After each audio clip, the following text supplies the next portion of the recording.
Llegó el momento de levantar la voz. Para opinar, informar, discutir, analizar. Monumental 93.5 FM presenta Deportes y Tacones. Un espacio presentado por nosotras con noticias, polémica, entrevistas, consejos sobre el deporte nacional e internacional. Deportes y Tacones. Ya al aire. Hola, muy buenas tardes para todos. Estamos iniciando Deportes y Tacones, regresando, que ayer no estuvimos y mañana tampoco vamos a estar, regresamos el lunes. Y siempre, obviamente, muy atentas a todos los comentarios que ustedes nos puedan hacer a través de redes sociales, así que de paso los invitamos a opinar con nosotros de los diferentes puntos que vamos a estar subiendo. Chiquillas, ¿cómo les va? Hola, ¿qué tal? Buenas tardes. ¿Qué tal, Marianita? ¿Todo bien, por dicha? Abrigadas hoy, ¿verdad? Sí. Está fresquito. Estoy así como... Pues anda enfermita, pobrecita. Sí, Aquí ya. estamos con toda la pata, con todas las ganas, como siempre. Y bueno, esperemos que nos acompañen en la próxima hora para informarse, analizar un poco los temas que tenemos para hoy. Vamos a hablar de las tragedias Del deporte, del vamos a deporte, recordar. a recordar un poco esas cosas que Hicimos no han sido tarea tan hoy, bonitas, hicimos ¿verdad? tarea para Sí, no hoy. es que, Refrescamos la oiga, memoria. los forros es cualquier cosa, ¿no?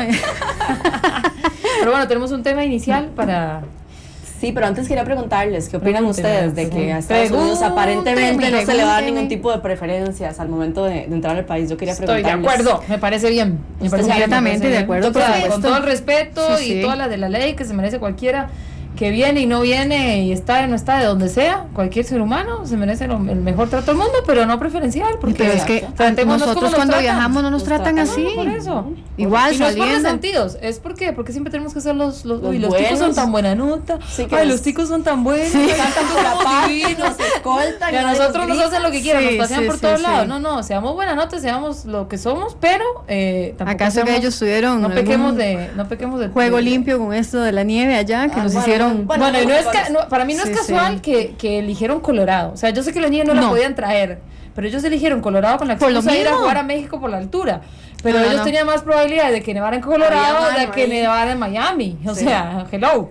Sí, Bueno, tenés entonces- toda la razón. entonces Pero no bueno, seamos- trato igual para todos. de Trato ahora en igual, adelante. trato Está bueno. igual. Ojalá que lo cumplan, que eso sería la Pero próxima, chicas, se ¿verdad? ganan a cancha. Sí, eso Por también. supuesto, totalmente. pero, Vamos a ver. pero y no los hagamos entrar por ninguna puerta, que hagan la filita. Sí, Pues sí, sí, la sí, migración sí. de este país funciona Es súper rápido bien. también. Uno no se mete en esas colas terribles de migración, así que Sí. les puede ir bien igual con el trato normal. Pero bueno, tenemos ya el primer tema para el día de hoy. Precisamente hemos hablado de muchos casos, cómo prepararse para empezar a correr, las rutinas de entrenamiento, la preparación, sobre todo para la gente aficionada, que cada vez vemos más personas en la calle, no solamente con el tema del atletismo, sino también en otras disciplinas. Y hoy vamos a tratar en un bloque, vamos a tratar el tema de los tiempos de competencia y también los tiempos estipulados de descanso. Y para eso tenemos invitado a doña Jacqueline. Sí, doña Jacqueline. Doña Jackie. Barbaridad. acostumbrada a Buenas decirle tardes, Jackie, buenas tardes, sí. don Luis Prieto, ¿qué tal? Qué gusto saludarlo, ¿cómo estás? Hola, buenas tardes. Un placer estar en antena con vosotras. Buenas tardes. Ay, bienvenido otra vez, porque ya estaba Sí, aquí a ya la par estuvo. nuestro Sí, aquí en estudio. he tenido la fortuna de estar en otro momento con vosotras, la Bueno, verdad. muchísimas gracias por haber venido esa vez y por atendernos en esta ocasión también. Claro que sí, Luis, un gusto saludarte y bueno, comentanos un poco sobre lo básico, ¿verdad? Que es el tiempo de descanso. ¿Qué tan importante es para un atleta poder respetar esos tiempos para no sobrecargarse, verdad? Vamos a ver, lo que es tan importante, yo considero que es tan importante el saber entrenar como el saber recuperarse. Está muy claro que siempre hay que tener claro el deporte que nosotros realizamos, si es un deporte de equipo, si es un deporte individual. Tenemos que saber también la duración del mismo, la intensidad y el volumen de esa actividad. Es sobre todo muy importante tanto la nutrición que realizamos para la actividad que estamos haciendo, como la recuperación alimenticia que hacemos el post-ejercicio. Es muy importante, sobre todo los primeros minutos o los primeros 15 minutos que hay después de una actividad intensa. Muy importante sobre todo el tema de la ingesta, porque siempre decimos que hay ¿qué es lo que debemos tomar? Siempre nos hacemos esa pregunta, ¿no? Entonces, yo considero que hay varios elementos fundamentales para recuperar. Uno es el líquido, la ingesta líquida, Otro es el hidrato de carbono, que es el que nos va a permitir recuperar los depósitos de glucógeno, las proteínas, el sodio y el potasio, que son muy, muy importantes. Luis, en la parte de recuperación, bueno, pues por ahí tenemos que el estiramiento es sumamente importante, pero ¿qué beneficio nos ofrece el masaje post-competencia? Vamos a ver, el masaje forma parte de una rutina que podemos tener de recuperación, de lo que consideramos importante dentro de la recuperación, porque lo que va a hacer, sobre todo, eliminar, lo que va a hacer es, primero, volver a que el músculo tenga la capacidad de volverse a contraer, y sobre todo lo que va a hacer es eliminar cualquier tipo de toxina que quede dentro de los depósitos del músculo, porque tenemos que saber que la recuperación muscular es tan importante como la recuperación digamos de alimenticia, ¿vale? Y un punto que muchas veces la gente se deja, que es la recuperación social, que yo digo, entre comillas. Luis, una consultita para los que nos están escuchando que quizás son medio vaguillos a la hora de estirar al final de una carrera, o están apurados, o bueno, conozco miles de esos que terminan de correr y van a la ducha, ya quieren ¿verdad? Que no son, que uno les dice, no, pero no hagas esto. O sea, ¿cuáles son las recomendaciones rápidas, las mínimas, las que no tienen que faltar? Las que no tienen que faltar, mira, sobre todo, primero la ingesta de líquido. Esa es fundamental y esa no se la debe saltar nadie, ¿vale? La ingesta de algún alimento, ya sea, bueno, sí, ya sea sólido o sea líquido, que contenga hidrato de carbono y proteína, por ejemplo, o un bocadillo de pavo, por ejemplo, que tiene proteína, la pasta que tiene hidrato de carbono.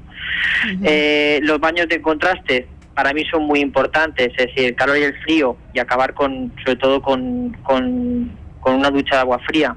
El masaje post ejercicio, la elevación de las piernas, y si contamos con elementos como la electroestimulación, por ejemplo, que en muchos deportes se utilizan, también nos puede ayudar. Y los estiramientos, por supuesto. Los estiramientos no los debemos nunca de obviar justo después de hacer el entrenamiento. O sea, del entrenamiento o de la competición. Lo importante, Luis, también, después de cruzar la meta o la línea final, ¿se debe parar de golpe?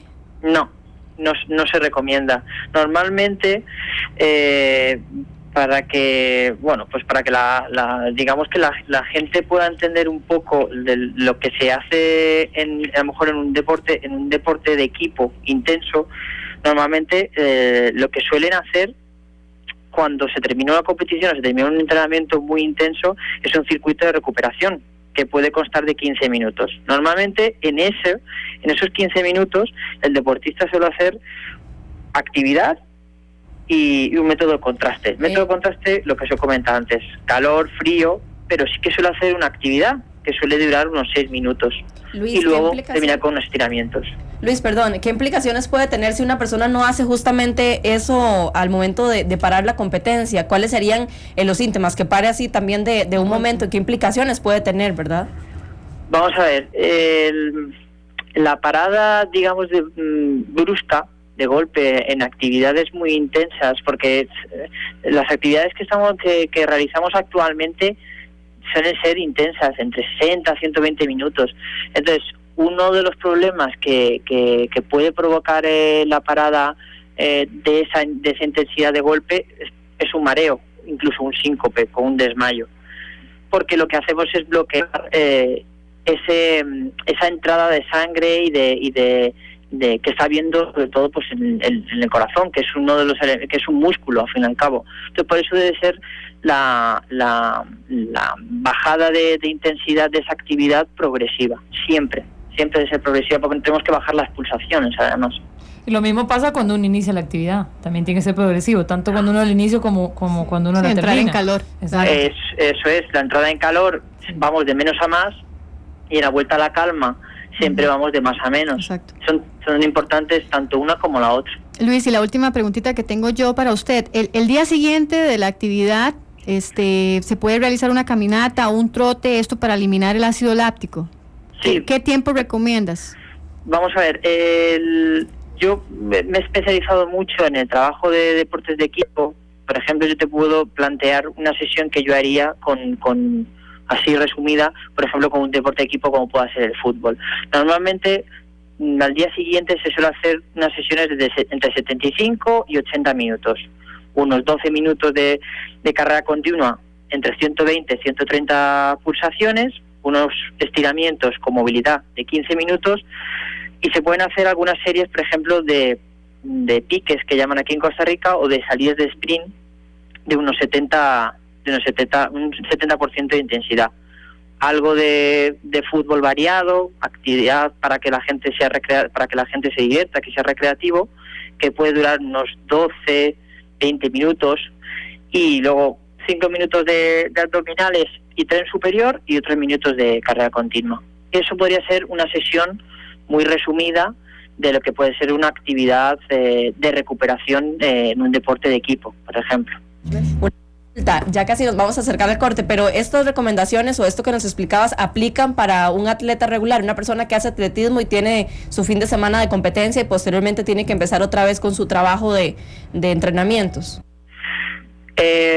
Vamos a ver, sí, lo que son los términos globales sí que pueden ser perfectamente aplicables. Lo que os he comentado antes, no es lo mismo un deporte de equipo que a lo mejor un deporte individual, porque varía mucho siempre la intensidad. Pero hay estrategias que son globales para todos, lo que es la ingesta de líquidos, las proteínas, hidratos de carbono, los estiramientos, el hielo, todo eso es perfectamente aplicable a un deporte individual. Es muy, muy importante. Perfecto, Luis, más bien te agradecemos mucho por esta intervención y esperamos nuevamente hacer otro contacto. Muchísimas gracias a vosotras por llamarme. Muchas gracias, ahí lo tenían, chicas, unas recomendaciones también, ¿verdad? Claro, una persona que ha venido a aportarle mucho al fútbol, especialmente, que está metido en la selección nacional, ayudándolos ahí en la recuperación a los atletas. Así que un honor tenerlo aquí porque con sabe mucha muchísimo, está muy preparado. Español, la vez pasada que estuvo aquí con nosotros nos explicó muchas cosas que tal vez uno no tenía muchísima claridad, él es un ¿verdad? recuperador, ¿verdad? Exactamente. Entonces la función del recuperador físico, a la par del preparador físico, claro, y el kinesiólogo o el fisioterapeuta y el doctor, ¿verdad? Que tiene que ir de la mano, que tiene que ir de la mano, y que por lo general no lo tenemos aquí. Una recuperación más integral para llevar al jugador de la lesión de vuelta al campo de juego. Vamos a la pausa, chicas, y ya regresamos. El análisis con sexto sentido regresa después de la pausa. Deportes y tacones. Por Monumental 93.5 FM. Ellas están de vuelta para seguir con Deportes y Tacones por Monumental 93.5 FM. Deportes y Tacones. Estamos de regreso en Deportes y Tacones y bueno, tenemos ahora a continuación un tema que fue bastante polémico, ha sido bastante polémico, la verdad, Mari, ya lo lograste postear ahí en Facebook, ¿sí? Sí, sí. Es una nota que hizo nuestro compañero Hugo Quesada hace unas semanas donde se explica más que todo la sanción de Marco Salas, el ciclista, que él fue obviamente sancionado por dopaje. Él afirma que la sustancia, que considera primero que todo injusto su castigo, porque la sustancia que reportó su cuerpo sucedió luego de que tuviera contacto sexual con su pareja. Entonces, por ahí es el tema. El ciclista dijo que su esposa utilizaba esta sustancia luego de que sufrió un desgarro por el nacimiento de su hijo. Entonces, esa fue él dio la cara a los medios diciendo eso, ¿verdad? Y la pregunta es si por medio del coito se puede o no pasar una sustancia para que a un deportista o para a un mí atleta es completamente nuevo, positivo, ¿verdad? Entonces tenemos en línea al doctor Esteban Campos, que muy amablemente nos atiende para que nos comente si esto, médico del Deportivo Saprissa, nos comente si esto es posible o no. Esteban, muy buenas tardes, gusto en saludarte. Bueno, muy buenas tardes, es un placer estar con ustedes nuevamente, aunque sea ahora por vía telefónica. Muchísimas gracias. Coméntenos un poco sobre esta posibilidad, lo que dice el ciclista, si realmente puede suceder que una sustancia dopante se pueda transmitir luego de que tuviera contacto sexual con su pareja. Mira, son varias cosas. El tema del dopaje, entre todo lo complejo que es, para nosotros poder hablar específicamente de casos de medios de transmisión o positivos de dopaje, es imprescindible conocer la sustancia por la cual se salió positivo, porque en realidad la lista de sustancias prohibidas es una lista pues sumamente extensa, ¿verdad? Porque no solamente son los medicamentos principales, sino son metabolitos o subproductos también que pueden estar prohibidos Así que todos son diferentes, obviamente, ¿verdad? Todos tienen concentraciones diferentes, tienen vías medias en el cuerpo diferentes y vías de excreción también diferentes, ¿verdad? Entonces, para nosotros, primero, puedes decir si una sustancia se puede transmitir por medio del esperma, en este caso, ¿verdad? Que sería lo más lógico que del hombre a la mujer más bien fuese el caso, porque el hombre es el que pone el esperma, ¿verdad? En realidad he tratado de investigar literatura internacional para ver si hay casos al respecto y no veo ningún caso nunca escrito. Revisando los reglamentos antidopajes tampoco he visto que se mencione esto, y habría que revisar un poco lo que es la farmacocinética de los medicamentos, pero en realidad en términos concretos no hay descrito ningún caso donde tan siquiera se pueda decir que a través de un coito, a través de una relación sexual, pueda ser un mecanismo de transmisión para que una persona pueda salir dopada. Nosotros tenemos que entender una situación, y es, si yo tomo un medicamento, cualquiera que sea, en este caso para un deportista, si es un medicamento prohibido, ¿no? Ese medicamento entra a mi cuerpo con una dosis, el medicamento pasa por el hígado, se transforma en algunos otros subproductos, algunos de esos se desechan por orina, otros se desechan por la bilis, otros se van por las heces, alguna pequeña cantidad puede ir a ciertos fluidos corporales, pero en realidad no en una cantidad suficiente o en un estado químico como para que dé positivo en un deportista. Sí, porque así Esteban, que nosotros... ¿Sí? Discúlpame que te interrumpa, pero por lo que estás diciendo, lo que uno puede llegar a entender es que tiene o que la persona ingerir o inyectarse, lo que sea, una cantidad de la sustancia importante, de manera tal que a su vez pueda distribuirse, como vos decías, a todas las partes del cuerpo, a los fluidos una parte, y que a su vez en el contacto sexual pueda quedar algo de esa sustancia y reingresar al cuerpo de la otra persona. Exactamente, y tanto así que lo podemos hablar, por ejemplo, si el deportista está argumentando esto, él está diciendo que más bien la señora, ¿verdad?, la esposa o la pareja, es la que lo está contaminando a él de la sustancia. Ahora, la pregunta sería, bueno, ¿y por qué vía de diseminación ese medicamento?, ¿verdad? Porque uno puede las sustancias ingerirlas por vía oral, por vía transdérmica, por la piel, por vía intramuscular, por vía intravenosa, pero ¿cuál aplicación por vía intravaginal, verdad? Se supone que la oral debería ser la que más posibilidades tiene de como quien dice, de ingerir mayor cantidad de esta sustancia prohibida, en el caso de... Por lo general y sobre todo en estos casos, que hablemoslo así, las sustancias prohibidas por lo general son anabolizantes, ¿verdad?, que son los que se utilizan. Los anabolizantes en su mayoría son o tomados vía oral, ¿verdad?, o son inyectados intramuscularmente, ¿verdad?, para que alcancen concentraciones en el cuerpo altas en una forma más rápida, más eficiente. Sin embargo, ya esos medicamentos, cuando se transforman en el cuerpo, al momento que ya llegan, por ejemplo, para estar disponibles en un semen o en el líquido vaginal de secreción, o sea, prácticamente es nulo la concentración. Nosotros no podríamos hablar que se puede catalogar como un medio de transmisión, porque en realidad ni siquiera la literatura lo describe, ¿verdad? Y esas sustancias, por ejemplo, ya pensando en la señora, si acaba de tener un bebé y todo, dando de mamar, ¿uno puede ingerir esas sustancias? Bueno, si es, por ejemplo, a través de la leche materna, sí se podría transmitir, ¿verdad? Sí, pero digo, yo si estoy dando de mamar, ¿puedo ingerir este tipo de sustancias que vos decís anabolizantes y eso? No tiene ningún... No, porque si estás dando de mamar en este caso, a través de la leche materna se va a excretar pequeñas cantidades de esta sustancia que al final el niño es el que las va a recibir, ¿verdad?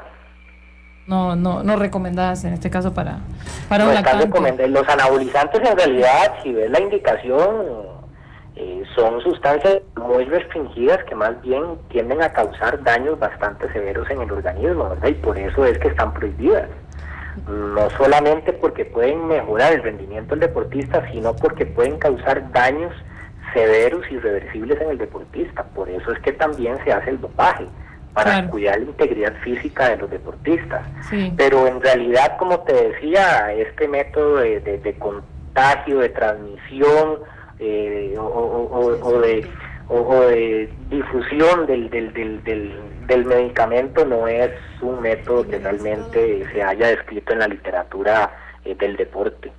Claro, dentro de lo que nos explicaste al inicio, que la sustancia trataste de buscar, y de hecho muchos médicos que hemos consultado nos han dicho lo mismo, pero queda bastante claro, por lo menos, cómo es que uno se lo podría contagiar, etcétera. Aprovechando que estamos hablando con el doctor, antes de cortar, ¿alguna novedad con el plantel del Deportivo Saprissa? ¿Todos están bien? Para hacer una pequeña actualización. Sí, gracias a Dios, todo muy bien. El equipo está, pues, el 100% de los jugadores prácticamente en excelente estado. Solo el caso que conocemos de Gabriel Vadillo y de Diego Madrigal, que están en sus procesos de recuperación, pero gracias a Dios no hemos perdido a ningún jugador después del partido del domingo anterior. Claro, doctor, muchísimas gracias por habernos acompañado este ratito y nos deja bastante clara ahí la explicación. Muchas gracias a ustedes, que tengan buena tarde. Gracias. Igual. Chicas, y antes de ir al corte, también con respecto a este tema, tenemos que recordar lo de Contador, ¿verdad? Que se aferraba siempre a la tesis, en el caso cuando también resultó positivo, la tesis de que consumió también carne contaminada, que también incluso se hizo mucho, fue muy polémico, ¿verdad? También el alegato de Contador, de Alberto Contador, del ciclista Alberto Contador, donde dice que el solomillo que él consumió tenía tratamiento ilegal, así que bueno, ya lo dijo el doctor muy claro. Vamos a la pausa y volvemos con más. El análisis con sexto sentido regresa después de la pausa. Deportes y Tacones. Por Monumental 93.5 FM. Ellas están de vuelta para seguir con Deportes y Tacones. Deportes y Tacones. Por Monumental 93.5 FM. Estamos de regreso en Deportes y Tacones, y antes que todo queremos darles la recomendación de las diferentes notas en la página de monumental.co.cr. Ahí está, por ejemplo, la nota de la UEFA Champions League, cómo quedaron los grupos, y también la convocatoria que hizo ya el técnico Jürgen Klinsmann para lo que será el juego frente a Costa Rica, que, como hablábamos al inicio, tiene facilito le tocó al equipo al Copenhague, ¿verdad? ¿Qué señor entrenador? Facilito. ¿Cuál señor? El entrenador de Estados Unidos. Sí, muy bueno. Sí, bueno, sí, ahora yo creo que ha tenido como suerte, porque tenía a Landon Donovan afuera en la serie. Está enrachado ahora. Le estaban saliendo las cosas relativamente bien. Y sí, tenerlo ahora no es solo Landon Donovan. Sí, pero Landon Donovan es línea por línea. ¿Cómo lo va a tener afuera? Fatal. Sí, que eso es lo que más le criticaban, estaban criticando mucho. Es que es como sacar a Chunche de la liga. O sea, Landon Donovan tiene muchísima... Era como que no convocaran al Pate en aquellos tiempos. No, pero tiene muchísima afinidad con la gente que le gusta el eso era lo que le fútbol en Estados Unidos. Sobre todo que llegó a ganárselo, ¿verdad? Llegó a ganarse el cupo y fijo aquí iba a ser titular. Era titular indiscutible. Lo que pasa es que él no lo alineó, y era donde venían las críticas, lo puso, lo respondió, y ahí tiene que estar. Entonces, que Dios nos agarre confesados. Pero bueno, cambiemos de tema. Mañana en 8. Sí, ya.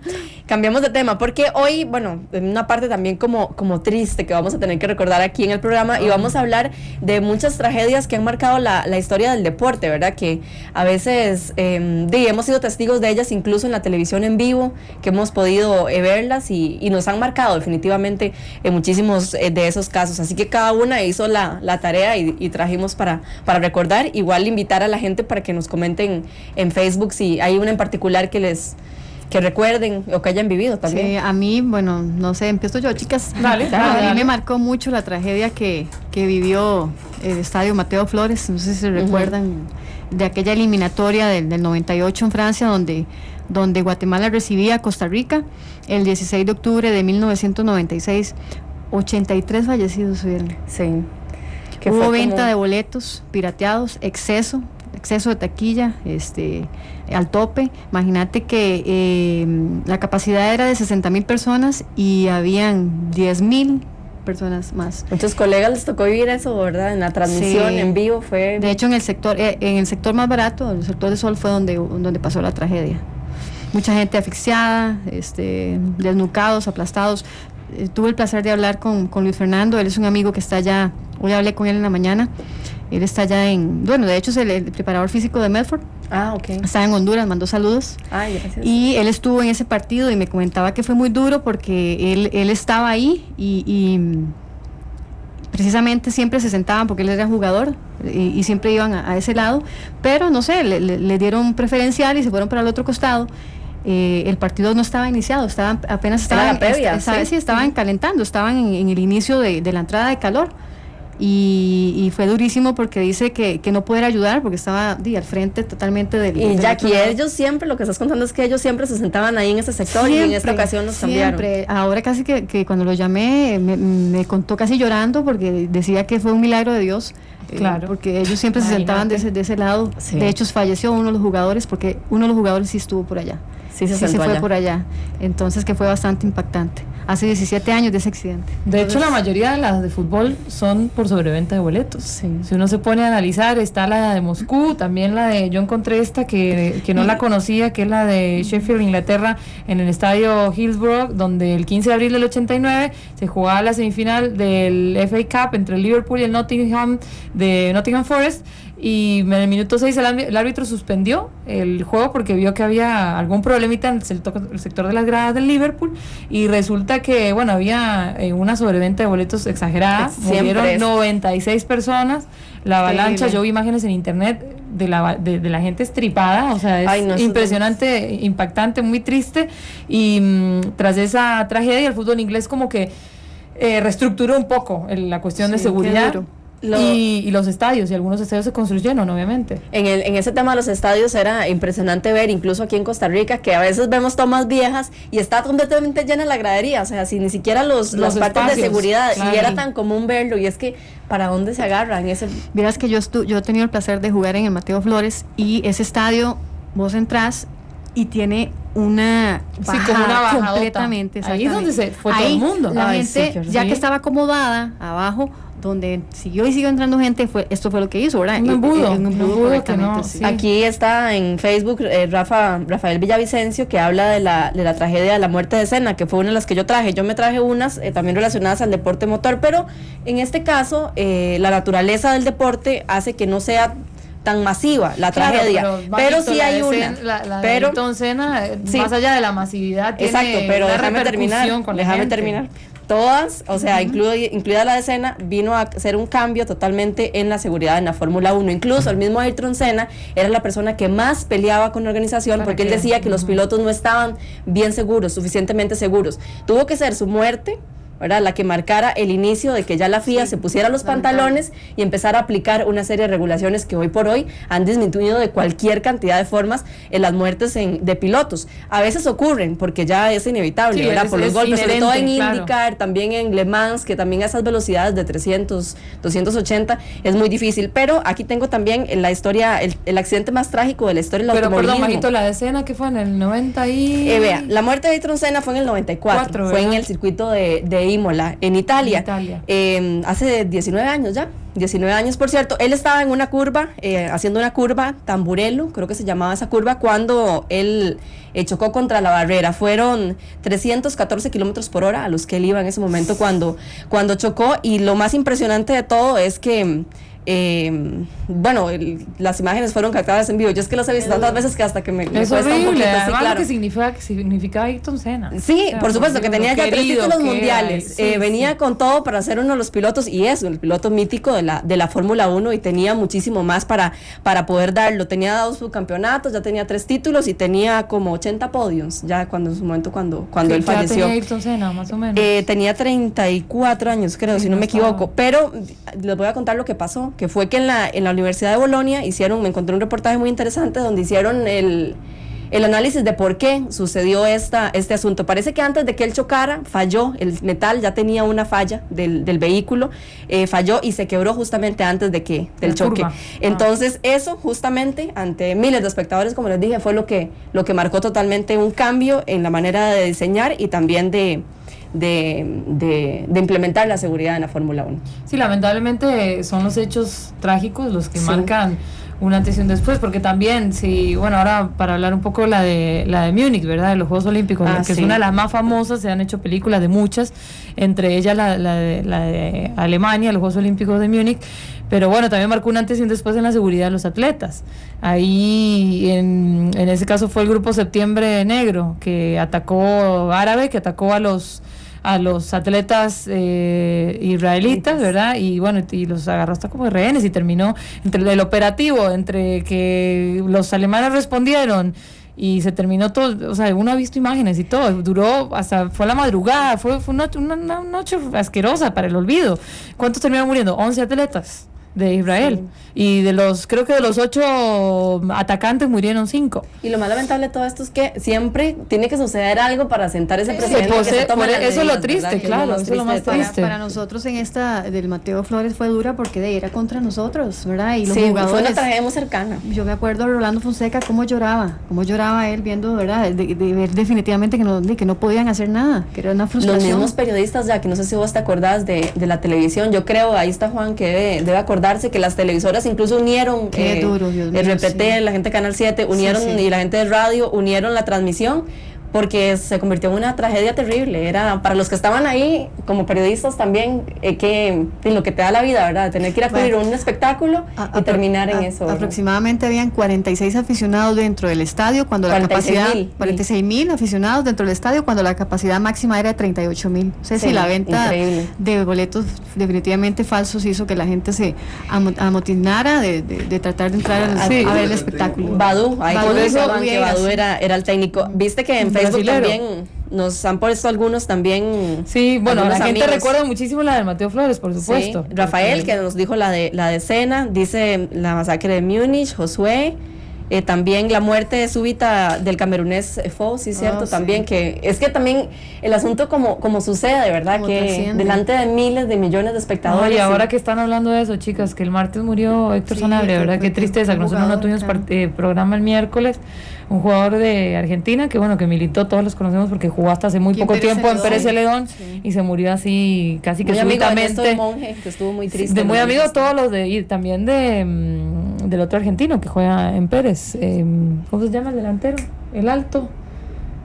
No, bueno, Camilo Aguirre también, pero el otro argentino, Lucas. Yo sé que era muy amigo de Néstor. Bueno, y también de Ismael Gómez, que siempre escucha el programa, y estaba muy triste Ismael, y bueno, y falleció. Un jugador más, sí, Luciano Bostal. Nos dice también Brian aquí que el accidente aéreo donde murió casi la planilla completa del Manchester United en el 58, 23 personas entre jugadores y cuerpo técnico también fue el saldo de ese accidente aéreo. Les tenía también el dato del accidente más grande de la historia del automovilismo, que incluyó a 83 aficionados y un piloto. Eso ocurrió en 1955. ¿Cuántos más? 24 horas de Le Mans.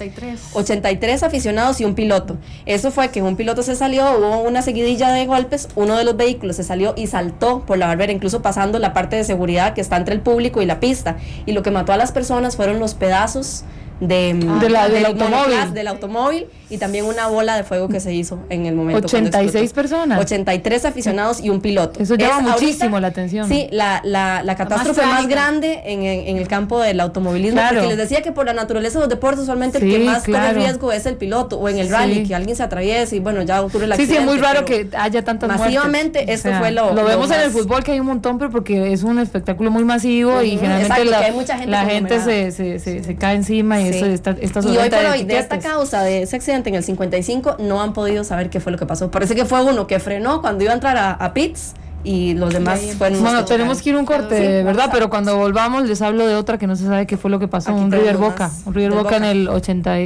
68, 1968. Ellas están de vuelta para seguir con Deportes y Tacones por Monumental 93.5 FM. Deportes y Tacones. Ellas están de vuelta para seguir con Deportes y Tacones por Monumental 93.5 FM. Estamos de regreso en Deportes y Tacones y nos recuerda Juan también que hace 31 años el equipo de Barrio México, fue México, sí. Tuvieron un accidente, ya nos va a decir aquí Juan. Estaba el Zorro Castro. Estuvo el Zorro Castro. Ahí están, tuvieron un accidente automovilístico y fallecieron ¿Cuántas personas? El autobús se volcó en el Monte de la Cruz. El autobús se volcó en el Monte de la Cruz. ¿Y cuál fue el saldo? Bueno, William Fisher murió. William Fisher. Y muchos que recuerdo a mi que profesor, don Didier El Zorro Castro, viera la herida en la espalda que tenía. O sea, él nos comentó ese trágico Yo ese no lo recuerdo, pero... Uy, sí, el 30 de enero del 82 fue cuando se reportó ese accidente. Mariana tenía uno también. Sí, bueno, les estaba contando que hubo un Boca River en 1968 que se llama la Puerta 12. ¿Por qué? Porque, bueno, murieron... ¿Cuántas personas fue que murieron? Por aquí tengo el dato. Más de 300, murieron 71 personas en la cancha de River porque, bueno, se hizo una avalancha y las puertas estaban cerradas. Entonces estaban cerradas, la puerta 2 estaba cerrada, entonces mucha gente murió aplastada ahí y estaba viendo, bueno, es que uno ahí en la U en Argentina le enseñan estas cosas y me acuerdo de un caso donde un periodista de un periódico muy conocido de esa época tuvo que ir a cubrir el evento y el hijo estaba en la cancha de River. Y que le comentó al colega, mira, mi hijo fue a la cancha. Bueno, sí, pero todo el mundo fue a la cancha, le dijo. Sí, tenés razón, no sé qué, fue a la comisaría a hacer parte de los reportes y ahí estaban todos los cuerpos apilados y en eso no vio al hijo. Y estaba supuestamente en la gramilla. El hijo estaba en la cancha, él no sabía, pero bueno, lo encontró ahí tirado en la cancha, muy triste, pero esas son una de las más grandes del fútbol argentino. Ese Boca River de 68. ¿Cómo se llama? Puerta 12, la tragedia de la Puerta 12. Cerraditica. Sí, bueno, también hay otro tema en Rally Dakar, ¿verdad? Que es uno de los rallies más fuertes y conocidos del mundo, que son extremos, ¿verdad? Hasta 2008, recordemos que se realizó en París, Dakar, también África, sectores de África. En 2009 se pasó a Argentina y a Chile.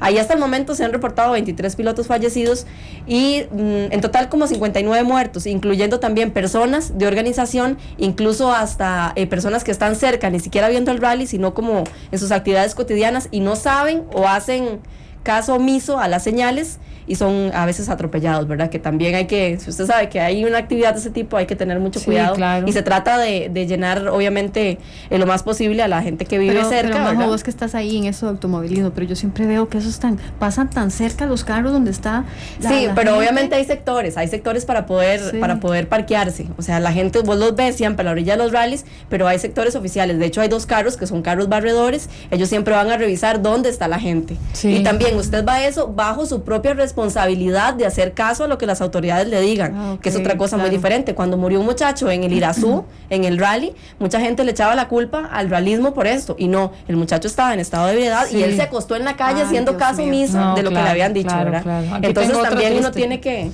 tener cuidado y no echarle la culpa a la organización específicamente porque a veces no la tiene. Esta es horrible también, una de las tragedias más conocidas a nivel internacional. Jugaba el Spartak de Moscú ante el equipo holandés del Haarlem en la Copa UEFA en el estadio de Lenin. Debido a una fuerte nevada solo se permitieron el ingreso a 15,000 personas y había solo un túnel de salida. ¿Qué pasó? Que el encuentro estaba por finalizar 1-0 a favor del equipo local. La gente comenzó a salir del estadio, pero en los minutos adicionales el equipo holandés logró empatar, así que mucha gente intentó volver. Y ahí se hizo el problema. Mucha gente intentó volver, mucha gente estaba saliendo. La policía no dejó que entrara la gente. No sé, hubo como mucho desacomodo ahí y todos en el túnel se aplastaron. Sí, terrible porque murieron alrededor de 340 personas. Ay, no, terrible. Bueno, aquí también Nelson Guillén nos postea la muerte de Premario Mossorini en Livorno. También, bueno, tenemos muchísimos. De verdad que no nos alcanzaría el programa, ¿verdad? Para hacer esto, para poder comentar estos casos tan terribles, ¿verdad? Que siempre marcan un antes y un después en la mayoría de los casos, ¿verdad? Así, individuales, la de Andrés Escobar, ¿verdad? Mete el gol en contra en Colombia en el Mundial, le mete el gol a favor de Estados Unidos en el Mundial 94 y cuando llegan le pegan un tiro en Medellín. Esa es una de las más tristes así personales del fútbol latinoamericano y mundial, porque tuvo que ver estrictamente con el tema del mundial. Yo traigo de ahí Estados varias Unidos. también, ahí nos dicen la Jeremy Lusk, y es cierto, él murió en 2009, se cayó en los X-Nights, en el Ricardo Saprissa. Unos días después, el 11 de febrero, ya él falleció. También a esta muerte se le suma la de Caleb Moore, que también lo conocimos aquí. Él murió en los X Games de invierno de este año, haciendo una pirueta en moto de nieve.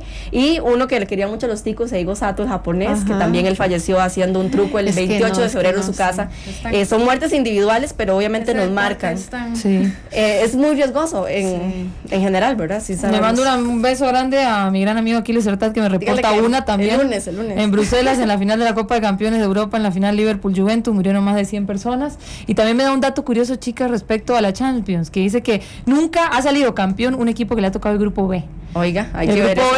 B, hoy, ¿qué tenemos? El Milan, el Galatasaray, el Real Madrid, sí, y el equipo Copenhagen, ¿verdad? Sí, pero ya nos vamos, entonces nos escuchamos. Mañana tenemos programa, el próximo lunes con media hora de programa. Gracias. Buen fin de semana para todos. Chao. Bajamos la cortina, pasamos candado para esperar una nueva emisión de Deportes y Tacones. Análisis con sexto sentido. Hasta nuestro siguiente programa de Deportes y Tacones. Solo en Monumental 93.5 FM.